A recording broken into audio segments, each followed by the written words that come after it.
Ki Jai. ISKCON BBT founder Acharya, His Divine Grace Srila Prabhupada Ki Jai. Jai. Vishnupad Paramahamsa Priyavrajak Stotra Satta Shri Shrimad His Divine Grace Srila Bhakti Siddhanta Saraswati Thakur Maharaj Srila Prabhupada Ki Jai. Jai. Anantakoti Vaishnav Vrinda Ki Jai. Namacharya Srila Haridas Thakur Ki Jai. Prem Se Kaho Shri Krishna Chaitanya Prabhu Nityananda Shri Advaita Gadadhar Shri Vasudeva Gaura Bhaktivinoda Ki Jai. Shri Shri Radha Krishna Gopa Gopinath Shama Kund Radha Kund Giri Govardhan Ki Jai. Vrindavan Dham Ki Jai. Mayapur Dham Ki Jai. Yamuna Mai Ki Jai. Angamai Ki Jai. Samaveda Bhaktivinoda Ki Jai. Jai. To the assembled devotees. Hare Krishna. Assembled devotees. Hare Krishna. The assembled devotees. Hare Krishna. And Shri Gauranga. Namo Om Vishnu. Hari Bol. Krishna. Shakti Devi. Gaurani Pachayani Niyavishesha Shanivali Bastudati Shatayani. Om Namo Bhagavate Vasudevaya. Om Namo Bhagavate Vasudevaya. Om Namo Bhagavate Vasudevaya. Om Namo Bhagavate Vasudevaya. Om Namo Bhagavate Vasudevaya. Om Namo Bhagavate Vasudevaya. Reading from Srimad Bhagavatam, Canto 1, The Creation, Chapter 9, The Passing Away of Bhishmadev in the Presence of Lord Krishna, Text 32. Shri Bhishma Uvacha Iti Matir Upakalpita Vitrishna Bhagavati Satvata Pungave Vibhumni Swasukamupagate Kwachidvihartam Prakritim Upeyusi Yadbhava Pravaha. Shri Bhishma Uvacha Iti Matir Upakalpita Vitrishna Bhagavati Satvata Pungave Vibhumni Swasukam Upagate Kwachid Vihartum Prakritim Upeyusiyad Bhava Pravaha. Shri Bhishma Uvacha Iti Matir Upakalpita Vitrishna Bhagavati Satvata Pungave Vibhumni Swasukam Upagate Kwachid Vihartum Prakritim Upeyusiyad Bhava Pravaha. Everyone chant, please. Hare Krishna.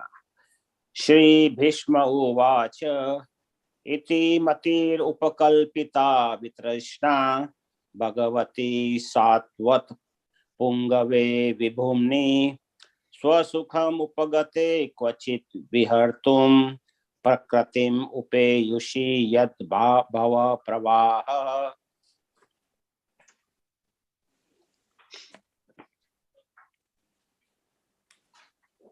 Hare Krishna. Please go ahead, Mataji. You go ahead. Okay. Sri Bhishma Uvacha Iti Matirupakalpita Teshna Bhagavati Sattva Pungave Vibhumne Sasukhamupagate Kachidadavirhitam Prakitam Upasisa Yad Bhava Pravaha. Hare Krishna. Hare Krishna. Shri Bhishma Uvacha Iti Matir Upakalpita Vitrishna Bhagavati Sattvata Pungave Vibhumni Swasukam Upakate Kwachit Vihartam Prakritam Upayeshu Yad Bhava Pravaha. Thank you. Hare Krishna. Iti matirupakalpita vitrasna Bhagavati sutpata pungave vibhutni Swasukam upagate kvachit vihartum Prakitim upeshvasi yad bhava pravaha. Hare Krishna.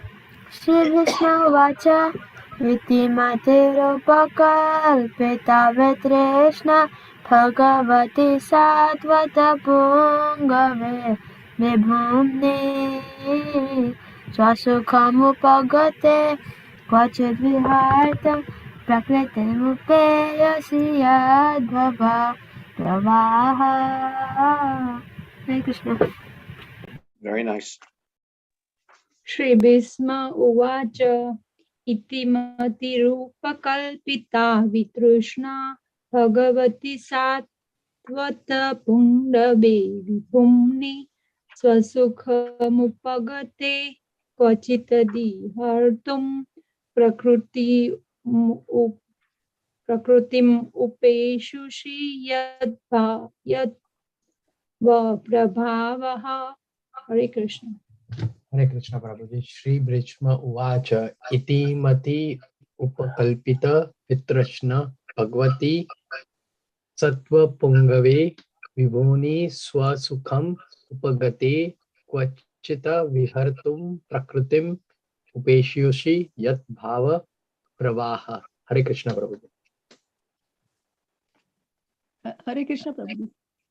Shri Bhishma Uvacha Iti Matir Upakalpita Vitrishna Bhagavati Satvata Pungave Vibhumni Swasukham Upagate Kvachid Viharatum Prakritim Upayushi Yadubhava Pravaha. Hare Krishna.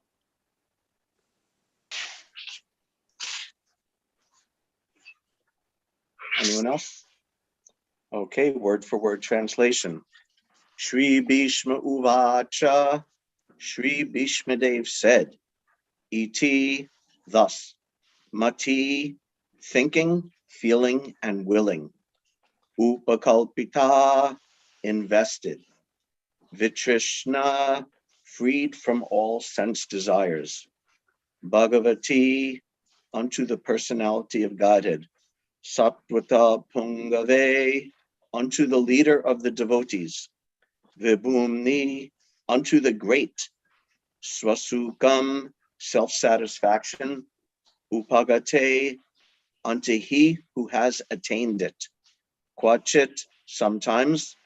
Vihartum, out of transcendental pleasure.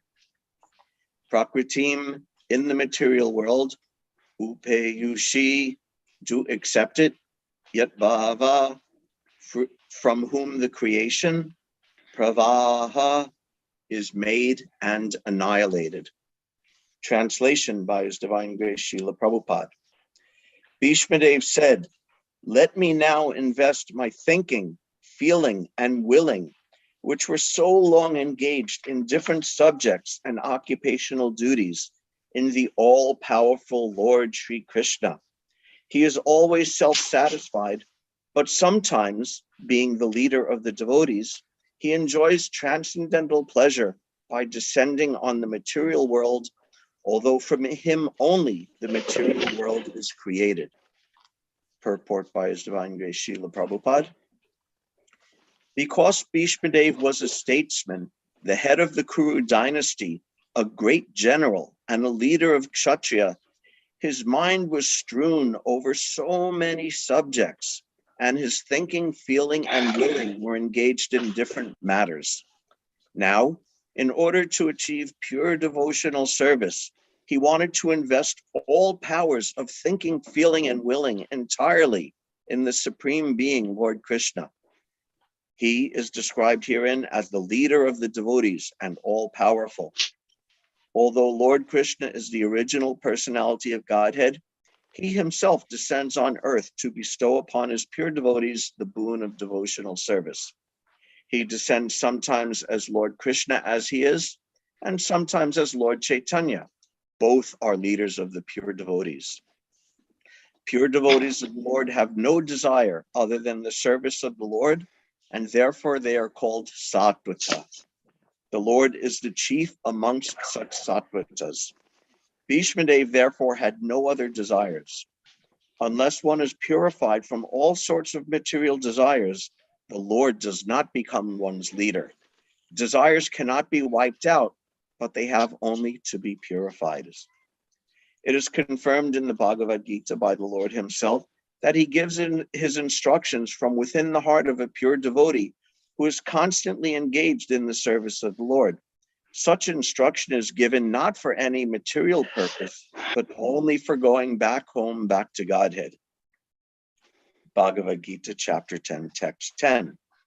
For the ordinary man who wants to lord it over material nature, the Lord not only sanctions and becomes a witness of activities, but he never gives the non-devotee instructions for going back to Godhead. That is the difference in dealings by the Lord with different living beings, both the devotee and the non-devotee. He is leader of all the living beings, as the king of the state rules both the prisoners and the free citizens. But his dealings are different in terms of devotee and non-devotee. Non-devotees never care to take any instruction from the Lord, and therefore the Lord is silent in their case, although he witnesses all their activities and awards them the necessary results, good or bad. The devotees are above this material goodness and badness. They are progressive on the path of transcendence, and therefore they have no desire for anything material. The devotee also knows Sri Krishna as the original Narayan, because Lord Sri Krishna, by his plenary portion, appears as the Karanadakashayi Vishnu, the original source of all material creation. The Lord also desires the association of his pure devotees, and for them only the Lord descends on the earth and enlivens them. The Lord appears out of his own free will. He is not forced by the conditions of material nature. He is therefore described here as the Vibhu, or the Almighty, for he is never conditioned by the laws of material nature. Shri Bhishma Uvacha Iti Matir Upakalpita Vitrishna Bhagavati Sattvata Pungave Vibhumni Swasukam Upagate Kvachit Vihartum Prakritim Upeyushi Yadbhava Pravaha. Bhishmadev said, "Let me now invest my thinking, feeling, and willing, which were so long engaged in different subjects and occupational duties, in the all-powerful Lord Sri Krishna. He is always self-satisfied, but sometimes, being the leader of the devotees, he enjoys transcendental pleasure, by descending on the material world, although from him only the material world is created." Nama Om Vedaya Krishna Prasthaya Bhutale Srimate Bhaktivedanta Swaminiti Namine Namaste Saraswati Deve Gauravani Pracharine Nirvishesha Shunyavadi Paschada Deshatarine. This is the, I guess you could say, the final installment of Bhishmadev's speaking and teachings. Now he's wrapped up his teachings to Yudhishthira Maharaj, and he's preparing himself to leave this world by these amazing prayers to Lord Krishna and expressing his mind to Lord Krishna, what he's doing and what his appreciation of Lord Krishna is. And I think for the next probably 10 or a dozen verses, he does that, explaining what his appreciation of Krishna is and what the nature of Krishna is. And he starts it off by saying that throughout my life, I had so much, the Sanskrit word uses mati, Prabhupada translated as thinking, feeling, and willing. And we'll get into that a little bit. But he's saying that this mati, his mind, his consciousness, his intelligence, his thinking process, was absorbed in so many things. Even from a young age, he was absorbed in so much intrigue and political business with his father, and trying to get usually the father is supposed to get the son married, but Bhishmadev got his father married, and so much business, and then ruling the kingdom and training the Pandavas, raising them up, and then having to protect them from the dastardly deeds of Duryodhana and company.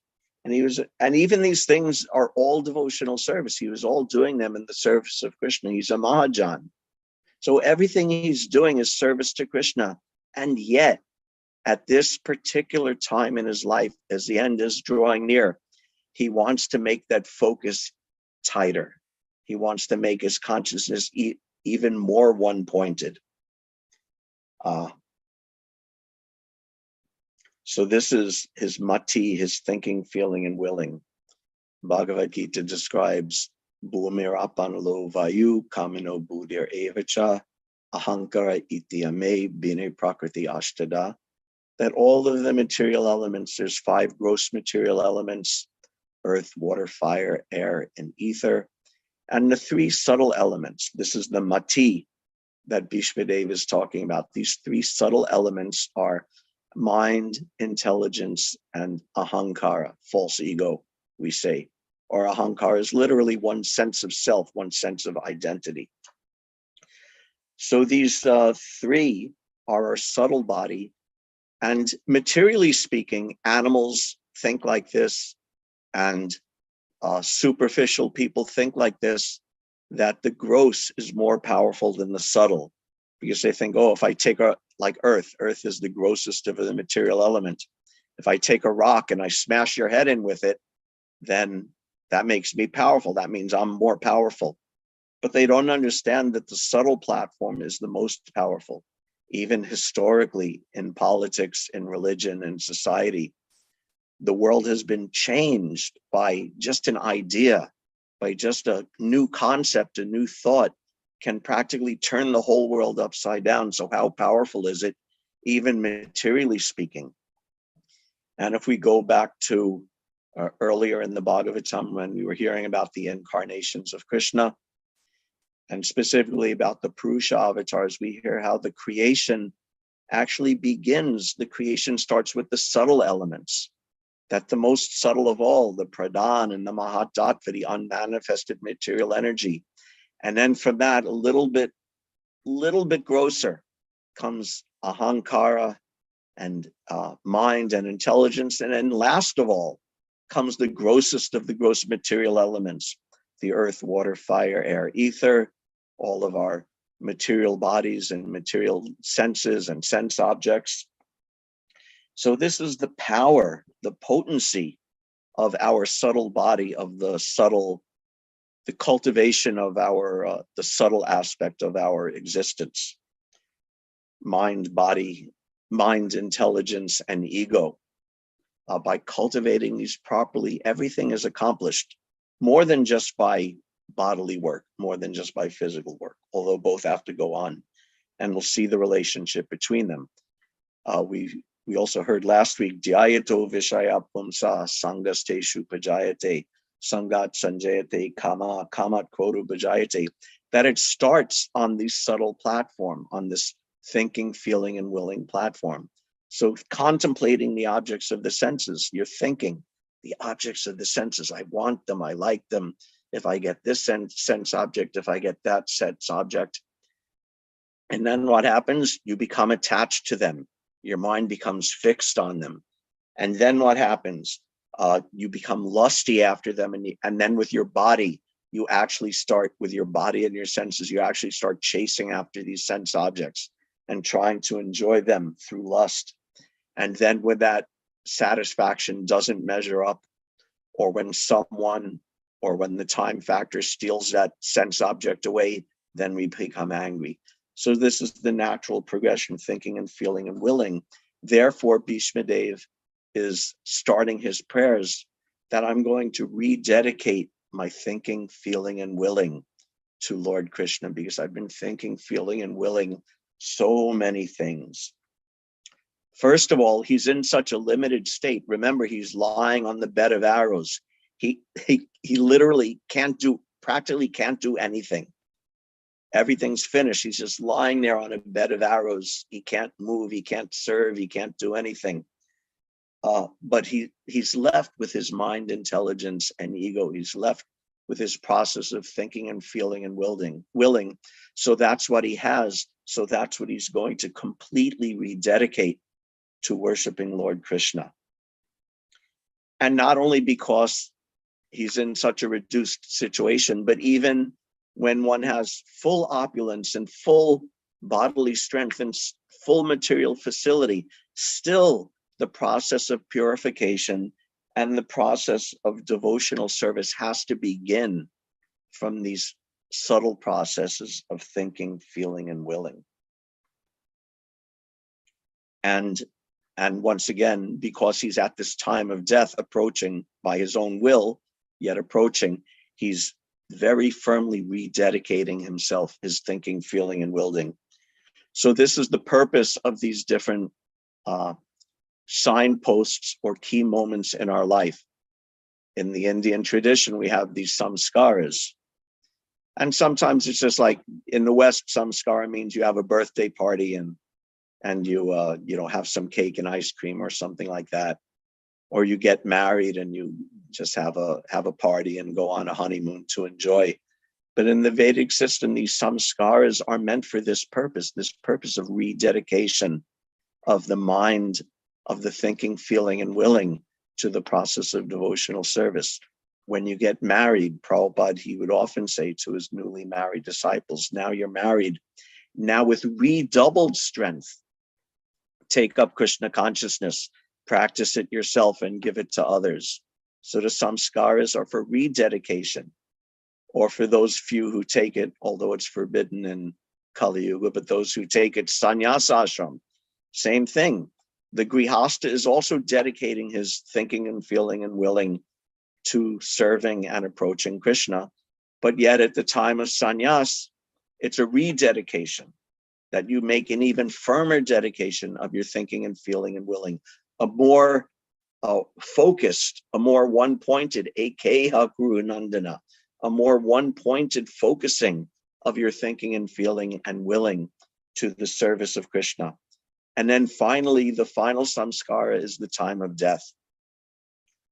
And that's the one where all of the samskaras and all of your activities and all of your accomplishments and all of your thinking, feeling, and willing from your entire life culminate in that moment, which if you've lived the rest of your life properly, you'll be able to rededicate your thinking and feeling and willing with such dedication, so that at that most difficult time, just like when a person takes grihasta, he's rededicating himself. But there's also all sorts of distractions and all sorts of temptations and all sorts of difficulties in grihasta ashram, luring him away or luring her away from that rededication of their thinking and feeling and willing. And at the time of sannyas, the same thing. Sense attraction may still exist. Now a sannyasi is getting honor and respect, so he may get tempted by that. So it's an opportunity for rededication, but there's also distractions. And what to speak of the time of death? At the time of death, you have no other business except dying. When you're dying, your only business is dying. You're not, hopefully not, going to work or making business plans or family plans or this or that. When you're dying, it's just dying. But that dying itself is so distracting and so painful and so dragging the mind away from Krishna that it's also very difficult. So it's a whole lifetime of dedicating one's thinking, feeling, and willing, culminating with this as intense as possible rededication at the time of death, like Bhishmadev is doing. So let's look at what this process of thinking, feeling, and willing actually is. One interesting thing, this thinking, feeling, and willing, Prabhupada, like today, he's using it as a translation for mati, which means thinking or intelligence.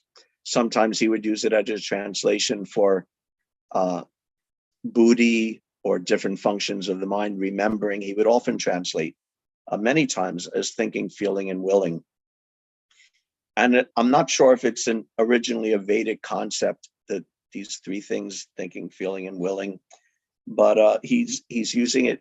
We can see it as a shorthand for all of the subtle activities of our mind, our intelligence, and our ego, to make sure that all of these subtle aspects of our existence are being purified and engaged in Krishna's service. And if we do that, then, as I said, the gross actually follows from the subtle.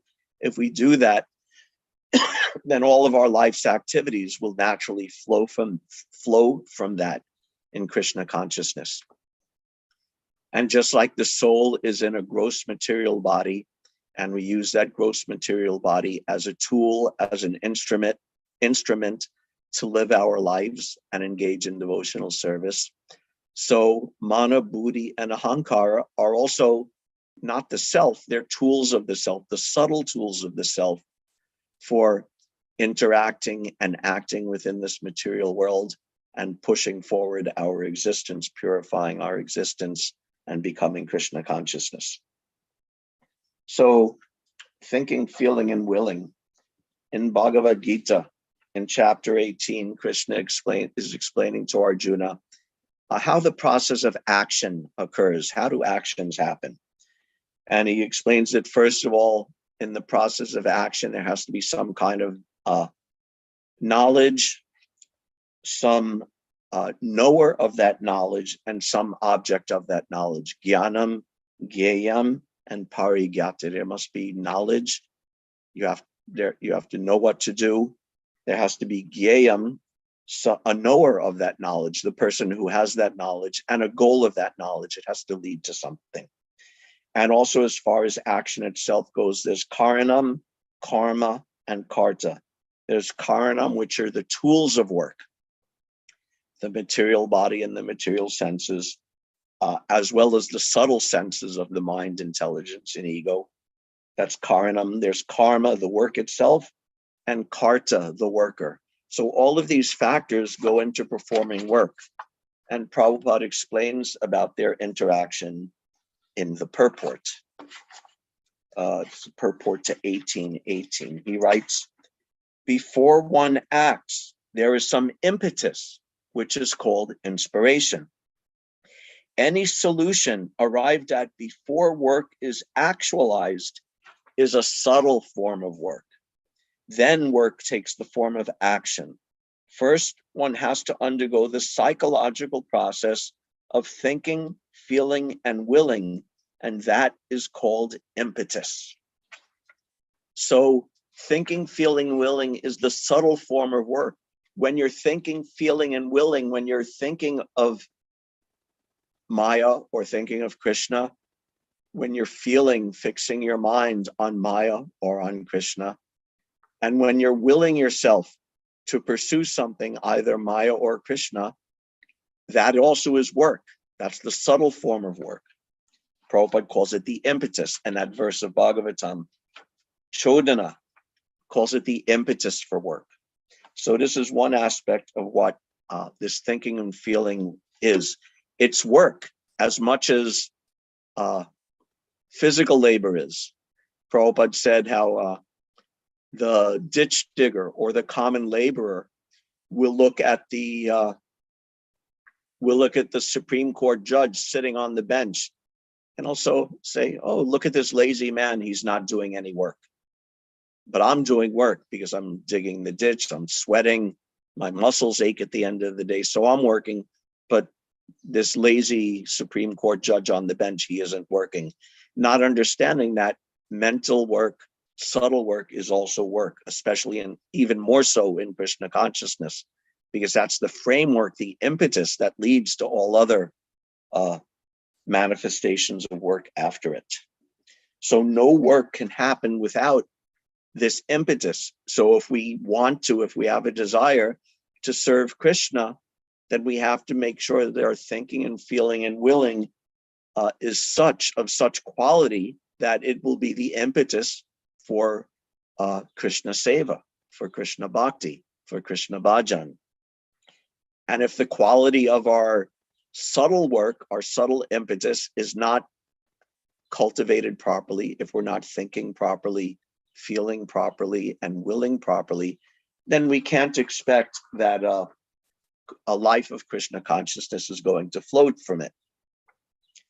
Prabhupada explains, in other words, the activities of the gross body are reactions of the mental condition. The mind's activities are thinking, feeling, and willing. The willing portion of the mind is manifested by the activities of the body. The conclusion is that by the activities of the body and senses, we can understand the condition of the mind. Now, we can't read another person's mind. We don't know what another person is thinking. But as a general rule, there may be exceptions, there may be different circumstances, but as a general rule, Prabhupada said by the activities of the body and senses, we can understand the condition of the mind. If a person is happily and enthusiastically engaged in activities of devotional service, that's a good indication that their thinking and feeling and willing is being properly aligned. And if we don't have that enthusiasm, if we're reluctant to engage in devotional service, if we don't feel happiness by engaging in devotional service, then we can also understand that we're in need of some rededication of our process of thinking, feeling, and willing. There's another instance where Prabhupada is describing this very nice section of the Bhagavatam. In the 4th canto, there's the story of Puranjana. Narada Muni is preaching to King Prachinabarhishat, and he's telling this allegorical story. This, you could say, like fairy tale, just like Aesop's fables. They tell some story to teach a lesson. So the story of Puranjana may not be historically accurate, but it's an allegorical story to teach the king a lesson. So in that story, at one point, King Puranjana, who represents the soul, goes out hunting, and he's in the forest, and he's, jumping through the forest with his bow and arrow, and he's shooting arrows, and he's killing animals here and hunting animals there.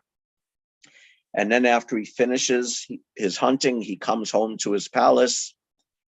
He takes some rest. He bathes. He refreshes himself. He has a nice meal. And then he goes searching for his wife. Materially speaking, just like after the husband comes home from work and he eats and rests, then he wants to go enjoy with his wife. But in this allegory, the wife actually represents Mati, the intelligence, the proper thinking, feeling, and willing of the spirit soul. So Prabhupada, or to use Prabhupada's language, he says the wife represents good guidance. So Prabhupada explains in that story, he says, a sane man should consult his mind, its thinking, feeling, and willing processes, and decide how these processes should be utilized. If one always thinks of Krishna, feels how to serve him, and wills to execute the order of Krishna, it should be known that he has taken good instruction from his intelligence, which is called the mother. Although the king was refreshed, he nonetheless inquired about his wife. Thus he was consulting, thinking, and willing how he could return to his steady good consciousness. So this is very nice, that before some action, as Prabhupada says, a sane man should consult his mind, its thinking, feeling, and willing processes. How often do we jump into some activity without a serious internal mental consultation first? If we just jump into something, then it's very difficult to expect a good result from that if we don't, like they say, look before you leap. So we need to consider, think, be a sane man and consult, thinking, feeling, and willing before we perform an action. And then Prabhupada makes it more explicit in Krishna consciousness. If one always thinks of Krishna, feels how to serve him, and wills to execute the order of Krishna, it should be known that he has taken good instruction from his intelligence. So this is thinking, feeling, and willing. And one last point from Srila Prabhupada. He only says this once, but it's an interesting analysis. He says, this is in a lecture on that 7.4, is it? Bhumirapanalo Vayu, or is it 7.5? I can't remember. In that a class on that verse, he said, we materialistic persons, materialist scientists, they can study all these material elements, Bhumir, Apo, Nalo, Vayu, Kam, and then a little higher than that, material scientists, there are psychologists or philosophers. They study Mano, Buddhir, Ahankara, thinking, feeling, willing, different stages of the mind. So roughly we can correspond. Thank you very much for sharing that 7.4 Bhagavatam. So we can make this rough correspondence that thinking, feeling, and willing refers to the three aspects of our subtle body. Thinking is the basic activity of the mind. The intelligence. Feeling is the activity of the mind, and willing is the activity of ahankara, of the ego, the sense of self. Again, going back to the process of creation, Kapila Muni explains how ahankara manifests from the Mahatattva at the time of creation. And he explains that ahankara is, through its power of willing, is the doer. Of course, we know in the ultimate sense, the soul is not the doer. The activities are actually carried out by material nature under Krishna's direction. But still he explains that the ahankara is the doer because it provides the will for all activities. It's the source of this process of willing. And it's not only the doer, it's the instrument of willing, karanatvam, and it also the effect of such willing. So we have karyatvam. So this is a feedback loop, that the ahankara is willing some activity, and then that activity happens, and it's also the effect of that. So the effect of that willing also comes back and influences the ahankara. Just like if you're willing, if your will is to pursue Maya, to pursue sense gratification, you do that. It happens through the body and senses, and that effect goes back to the ahankara and reinforces that materialistic conception. And if your ahankara, if your sense of self, if you start forcing it or pushing it or training it or convincing it to will in the service of Krishna, then that feedback also comes back and purifies the ahankara, and then it wills for Krishna more and wills for Krishna more, and you become more and more spontaneous in your willing to act in Krishna's service. So this is the willing of the ahankara.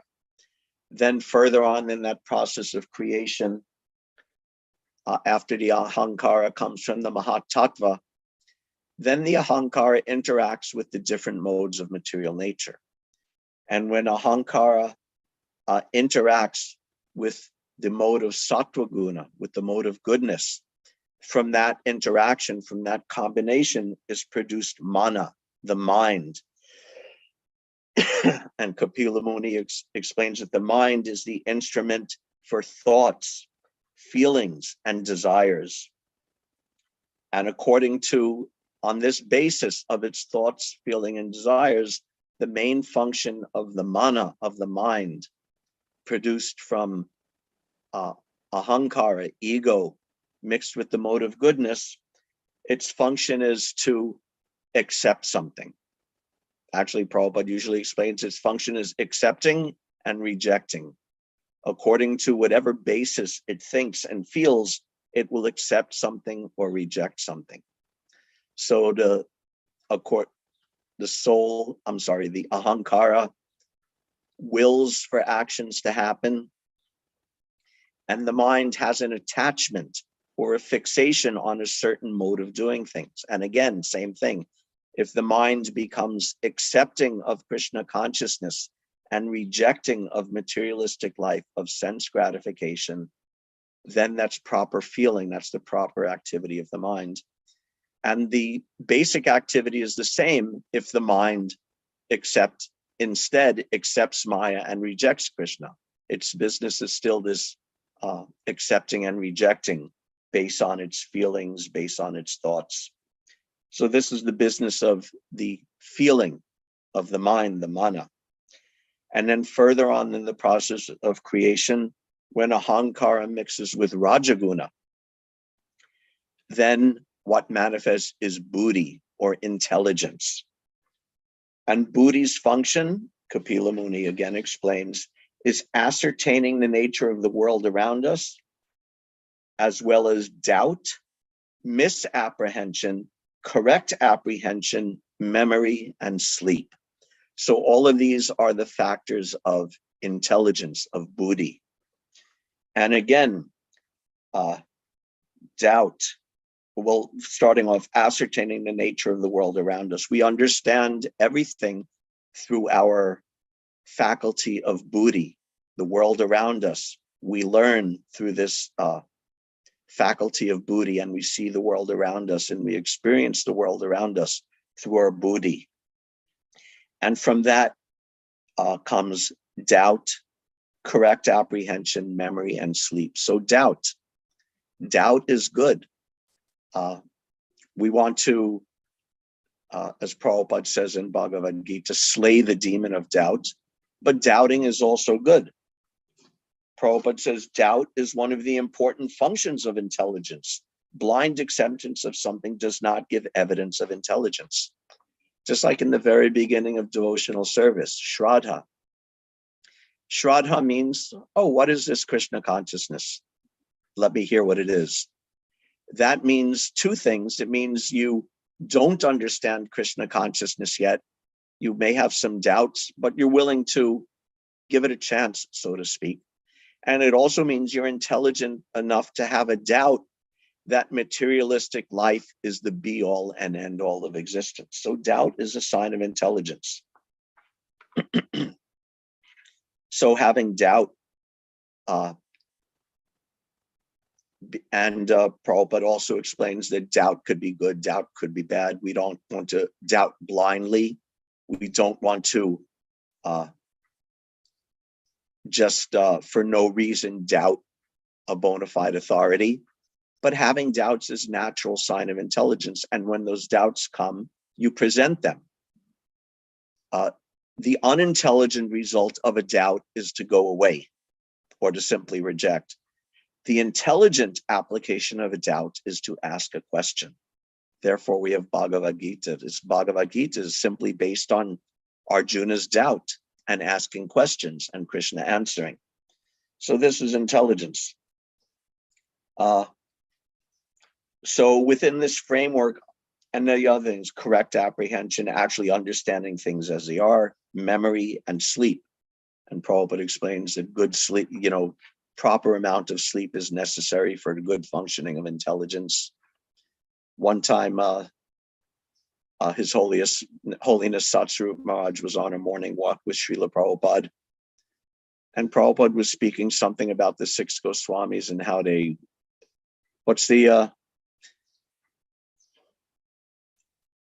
I can't remember how they reduced their eating and their sleeping. Nidrahara Viharakadi Vijito. Yes, thank you. Nijahara Vihara. They completely conquered over the urges of eating and sleeping. Thank you. And Satsvarup Maharaj said, oh, Prabhupada, I'm only sleeping, I don't know what he said, 4 hours or 6 hours a night. And Prabhupada said, oh, is that enough? Are you getting enough sleep? So Satsvarup Maharaj said, oh, but the Goswamis are only sleeping a couple of hours a night. And Prabhupada said, you are not a Goswami. So getting enough sleep is also part of good intelligence. Bhagavad Gita says, don't eat too much, eat too little, sleep too much, sleep too little. So intelligence, the functioning of intelligence is dependent on that. But ultimately, intelligence means being able to understand and discriminate and see that devotional service is the proper course of life, the proper choice to make in life. So within that framework of what is mana, buddhi, ahankara, and what is the process of thinking, feeling, and willing, then we can understand how we rededicate that process in our life of devotional service. Just like thinking, the process of intelligence. Krishna consciousness has so many elements and opportunities to cultivate that. Reading Srila Prabhupada's books is cultivating your intelligence. Hearing classes and hearing katha is cultivating your intelligence, rededicating your intelligence. Giving class is rededicating your intelligence. Another story, this is from long ago back at Gita Nagari, and they were having a seminar there. This was before they had VIHE and MIHE. When the idea was just being developed, they did like practice runs of it in America at Gita Nagari. This is going back to, let's see, mid 1980s, maybe. I can't remember exactly. And Satsuru Maharaj again was giving a class about how to read and how to appreciate and study Srila Prabhupada's books. And he asked for suggestions from the audience, different methods to read and study and appreciate Srila Prabhupada's books. And I raised my hand and I said, and I expressed how for me, preparing for giving class gives some of the most, deepest realization and intellectual stimulation in understanding Srila Prabhupada's books, reading and preparing for class. And Satsuru Maharaj said, good point. And he said, oh, I see. Jayadvaita Swami at the back of the audience nodding his head in agreement. So I took that's a very good way of rededicating your intelligence, studying Srila Prabhupada's books and preaching Srila Prabhupada's books, giving class. When you give class, this is the process that's mentioned in Chaitanya Charitamrita as Panjitika. Panjitika literally means cotton explanation or cotton commentary.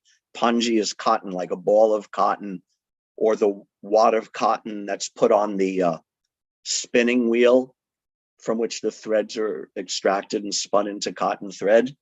So Panjitika or cotton commentary, as Prabhupada said, it's like fluffing out compressed cotton. If you have a tightly packed ball of cotton and you start stretching it out and drawing out the fibers and separating the fibers, you're expanding it. So you take a class, you read a verse and it says, surrender to Krishna. And then you have to figure out how to expand that and speak for half an hour or an hour.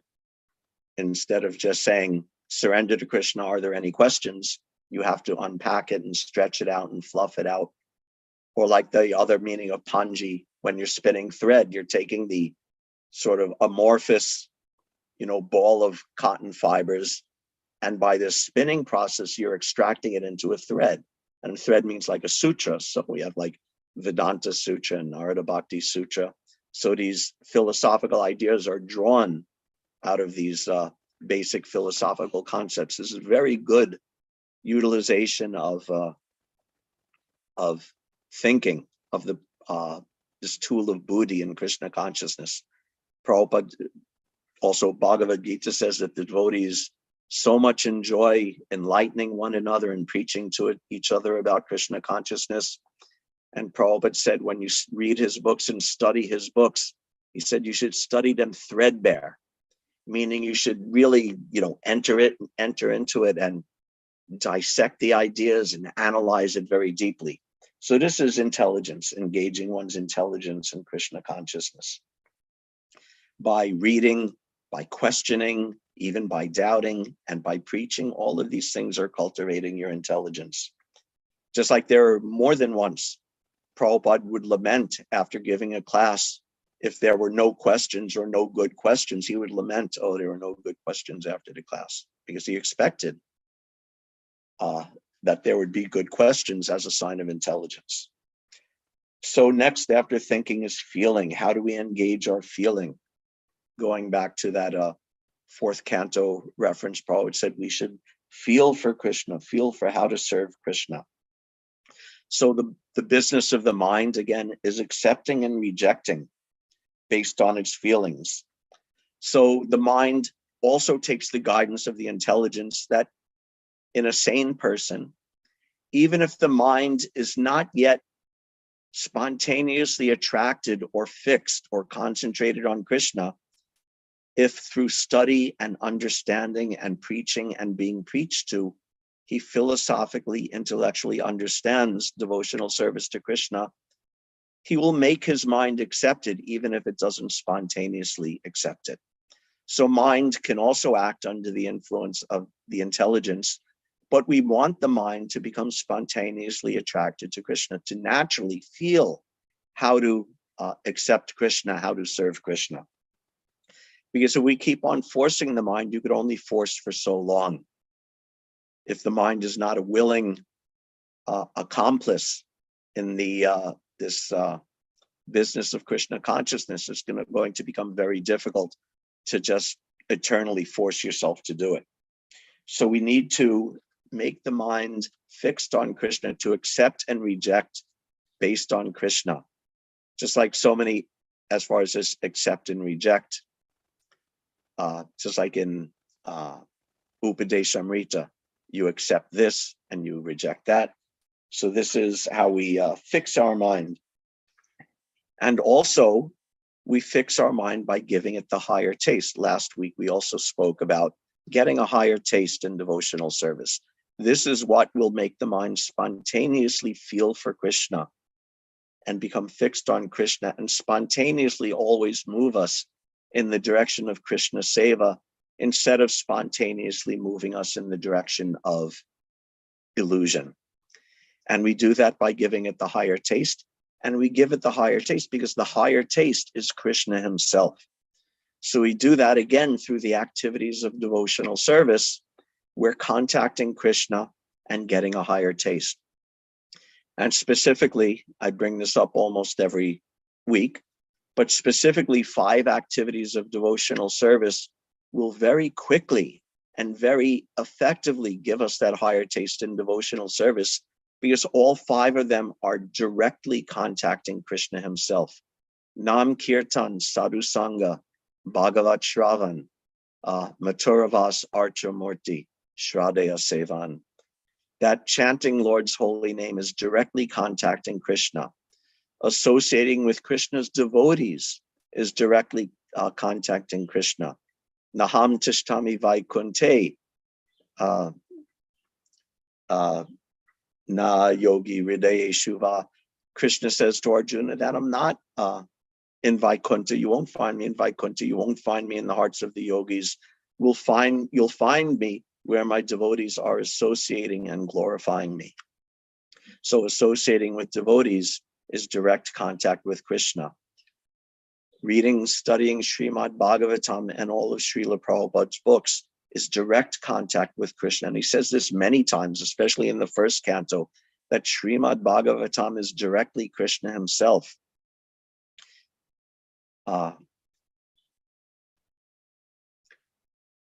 What's next?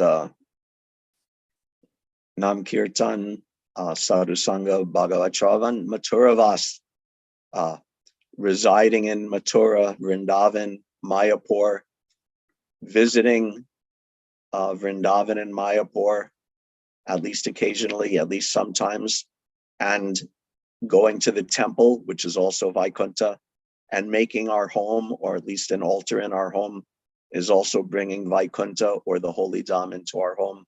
So that's another way of touching Krishna. And by worshiping the deity, who is in the most obvious literal sense, Krishna himself, standing there with the peacock feather on his head and the threefold bending form and holding the flute with Radhika by his side. And it's directly Krishna himself. So all of these methods are methods of touching, contacting Krishna. And by doing that, you get the higher taste of Krishna consciousness, which washes away and overwhelms all the taste for sense gratification, all the taste for fruitive activities, all the taste for mental speculation, impersonal speculation, and just leaves pure devotional service behind. Anya bilashita shunyam jnana karmadhyanavritam, leaving behind just pure devotional service. So this is how we get a taste for devotional service and engage our mana, our mind, our feeling process in devotional service. And when we do that, then the ahankara, the sense of self, will automatically be along for the ride. In the same way, by contact with Krishna, by service to Krishna, the ahankara itself becomes purified. Then you're thinking of Krishna, your intelligence is absorbed in Krishna, your mind is fixed on Krishna. Then the will of the ahankara will automatically be, yes, let me engage in devotional service. I'm going to will myself to dance in kirtan, to render service, to give a donation, to read, to hear, to chant, Shravanam, Kirtanam, Vishnu, Smaranam, Padasevanam, all of these things will be what we spontaneously will to do. So in that way, our thinking, feeling, and willing are purified, are rededicated, and from that subtle platform, a full life of pure devotional service will flow. And aside from that particular analysis, all the activities of devotional service actually purify all aspects of our mind, intelligence, and false ego. It's all happening simply by any performance of devotional service. So this is how we begin our devotional service. We act, if we don't have the subtle foundation, then we force ourselves as much as possible to engage in devotional service. But ultimately, to attain perfection, we need this dedication that Srila Bhishmadev is expressing. This is how we can elevate ourselves past the earlier stages of devotional service up to stages like Nishta and Ruchi. These are stages that actually require the compliance of our thinking, feeling, and willing. The earlier stages, to some degree, we can force it. We can do it simply by vaidhi, because it's the right thing to do, because Guru and Shastra instruct us to do it. But further advancement requires this purification of the subtle body, of the mind, intelligence, and false ego. And from this, we can also understand sometimes I think, and sometimes other devotees have expressed, oh, I've been practicing devotional service for so long. And actually, it's not so long, but sometimes I say for so long, for 5 years, for 10 years, for 50 years, I've been practicing and I still don't have a taste. So perhaps we can understand that part of the reason, there are other things that affect your taste in devotional service, like committing of offenses. But also we can understand that developing a taste in devotional service comes from this total dedication of one's mind, intelligence, and ego, of total engagement of one's thinking, feeling, and willing. And going back to today's purport, let's see. From today's purport again. Now, in order to achieve pure devotional service, he wanted to invest all powers of thinking, feeling, and willing entirely in the Supreme Being, Lord Krishna. Skipping ahead a little, Bhishmadev therefore had no other desires. Unless one is purified from all sorts of material desires, the Lord does not become one's leader. Desires cannot be wiped out, but they have only to be purified. So this is the purification of our process of thinking, feeling, and willing. Hare Krishna, thank you very much. All glories to Srila Prabhupada. Are there any questions, comments, or discussion?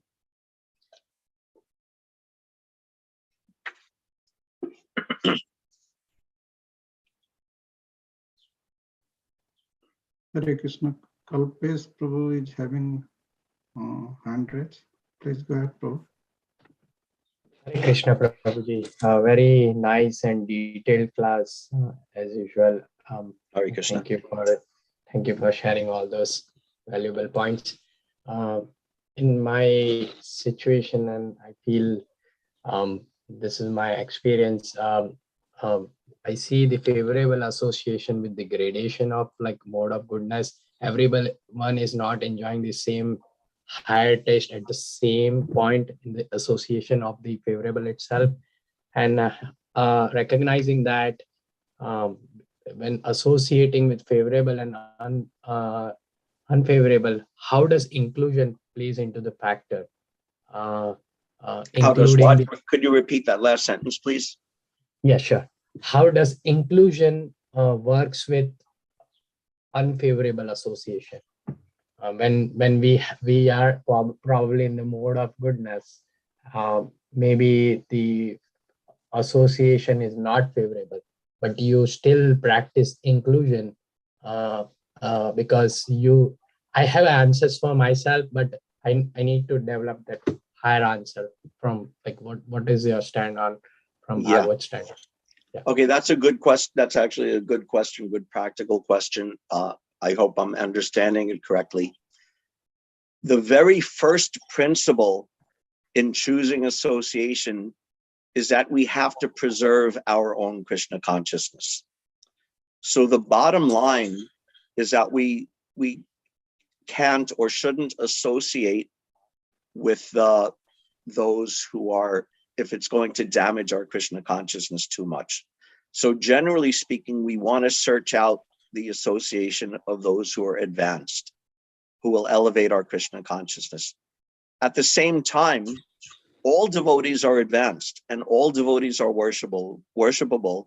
So we can freely associate with all devotees, but we have to make sure, because there are gradations, that in that association, even if it's someone whose association is maybe not as auspicious or not as conducive as someone else's, to keep it on a spiritual platform. The other thing is, in our life, we have to associate with so many people.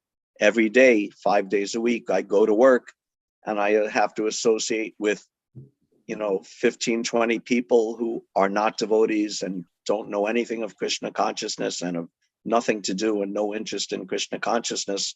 So I'm associating with them. But Prabhupada explained that you can associate with them if you have to, but you don't give your heart to them. So for business or due to circumstances, we have to associate with so many people, but only in that really conducive association do we really give our heart. So we can associate circumstantially and not be contaminated by that bad association. And second of all, it's also according to your own spiritual strength. When Prabhupada came to America, he was in a country where I think now America's population is like 400 million or 400 billion. No, 400 million is roughly America's population. I don't know what it was back then. But basically, Prabhupada came to America and every single person in the country was bad association for him. But because he was strong, because he had a mission, because he was protected by Krishna and always submitted himself to Krishna's protection, he was not contaminated by their association. Rather, his association purified all those others.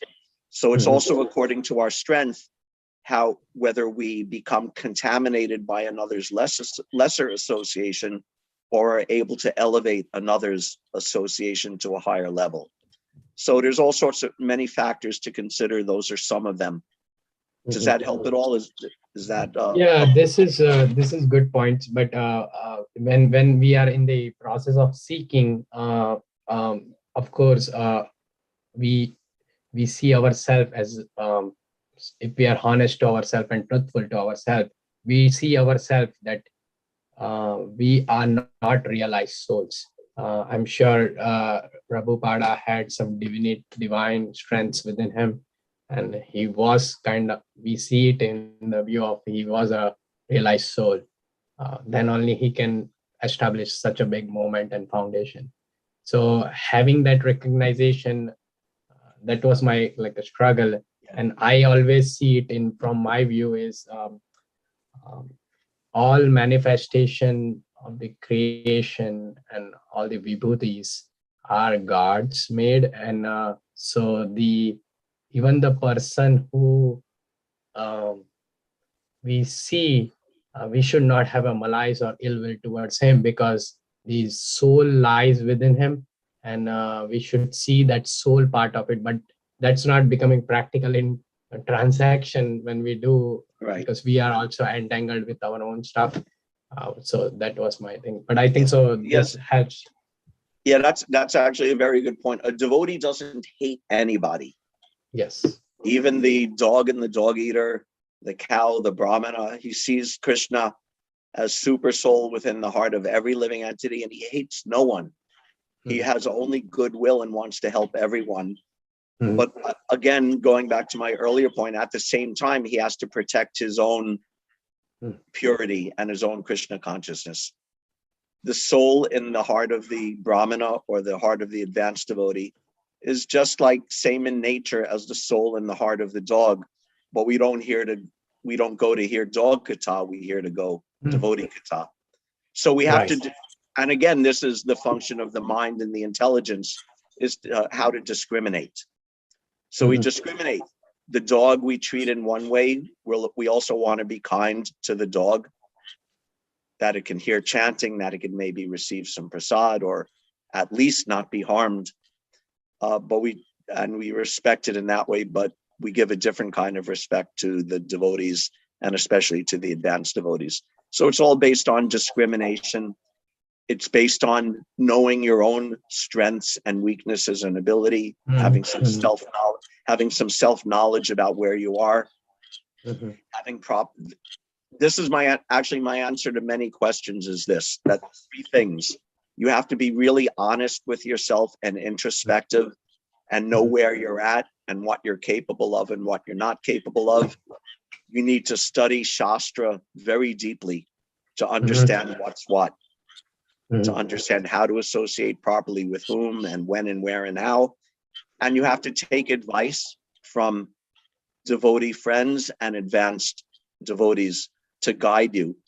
Devotees who know you well enough and are intelligent enough to know that, oh, you're doing this right, or maybe you should change and do like this. So those three things will very much help you, guide you in how to associate properly.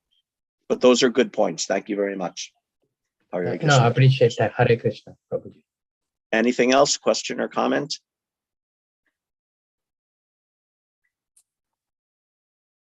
If there are, just unmute and speak up if you have something.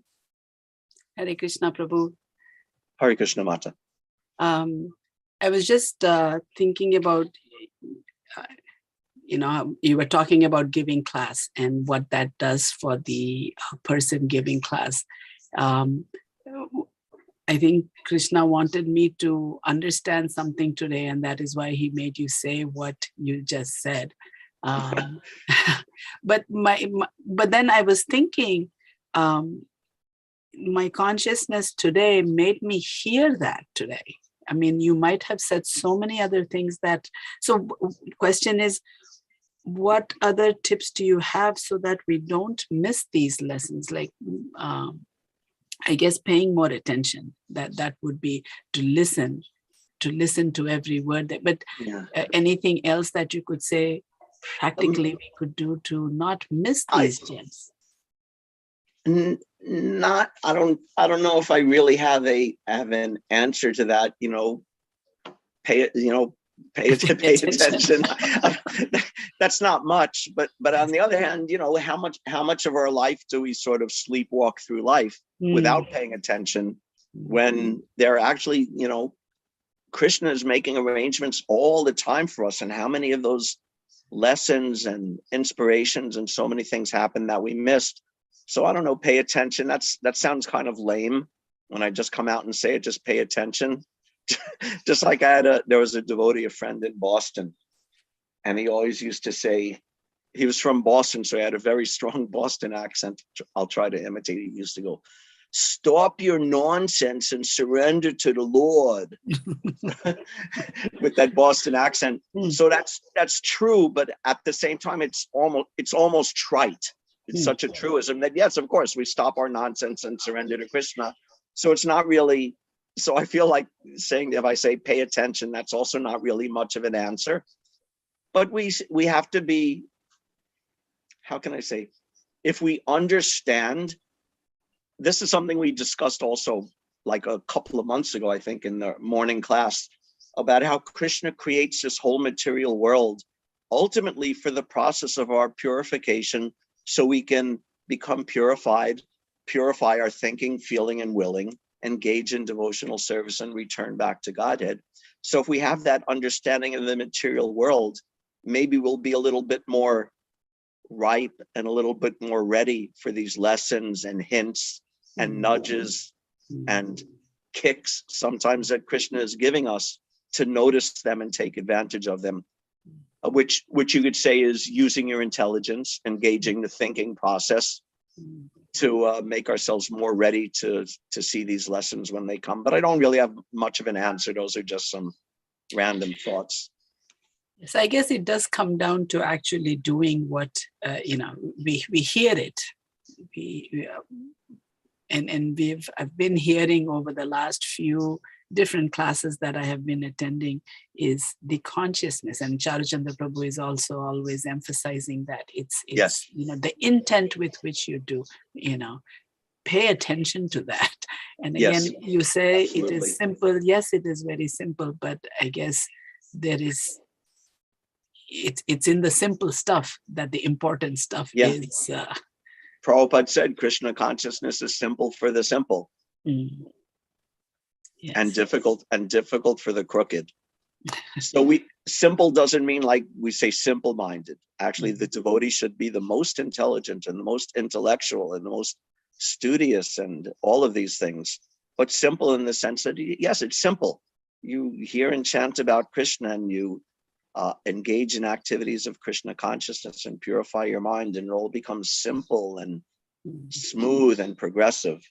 I think, did Prabhupada use that word today about progressive? Oh yeah.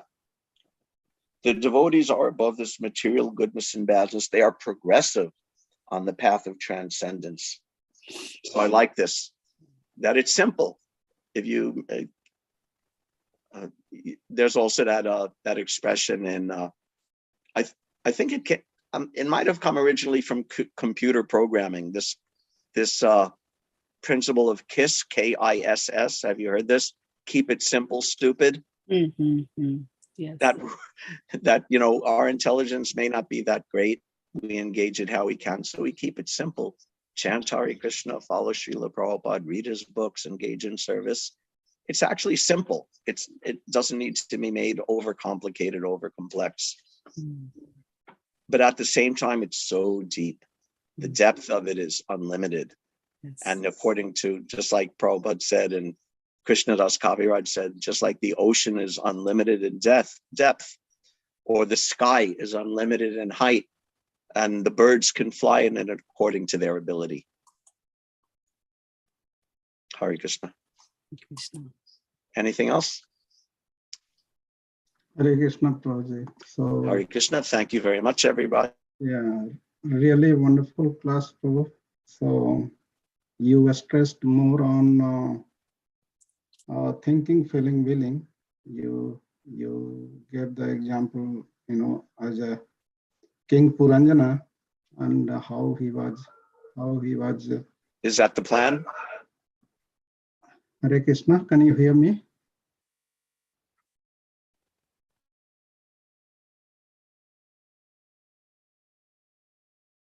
I think there is the audio. Can you hear me, Prabhu? Yes, now I can. My internet connection wobbled a little bit. Okay, no problem. So this is just for the comment, it was a really wonderful class today, and you more stressed on the thinking, feeling, willing, where you gave the different examples, like the teachings, how it comes, Lord Kapila taught that about how to use the mind in his Lord Kapila teachings of Lord Kapila. Apart from that, you mentioned about the King Puranjana, where there is the imaginary, kind of story point where he is using his wife as the like the mind. So how it can be controlled, and different used for the sloka from the Bhagavad Gita. So I wanted to add one, in the 7th canto, Prahlad Maharaj is saying that, Prabhupada always quote that one. Matirna Krishna Parato Satova Mitho Avipat Griha Bhartanama Adanta Govir Bistanta Misram Punah Punar Charvit Charvana. So Prabhupada quotes like Punah Punah Charvit Charvana. Chewed chewed which is already chewed. So Matirna Krishna. So if we are not fixing our mind on the Krishna, so that means we are keeping them coming in the material pool again and again. Yes, exactly. And that's the same word, but that Bhishmadev is using, mati. Yeah. Iti matir Krishna. Yeah. Nice. So that's really wonderful. And you told for that thinking, always think of the Krishna activities, feeling. We shall always feel for the satisfying of Krishna. Willing, we shall always will to enact for Krishna. Jai. Nice project, wonderful session today. Hare Krishna. And if I am not forgotten, Mataji, what was having the question, how to inattention. I mean, so Prabhupada said to listen for the rapt attention, and in the Bhagavad Gita 4th chapter, there is the Tadvedi Pranipatena Pariprasnena Sevaya.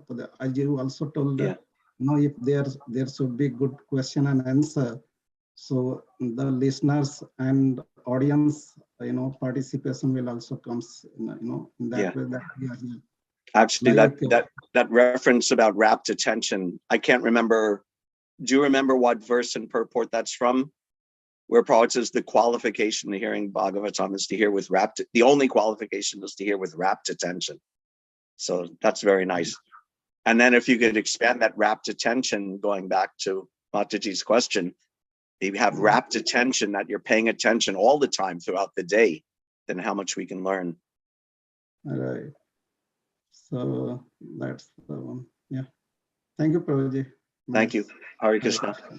Everybody have a very nice day. All glories to Srila Prabhupada. Panchakalpatarubhyascha, Kripasinubhya, Patitanam Pavanebhyo, Vaishnavebhyo.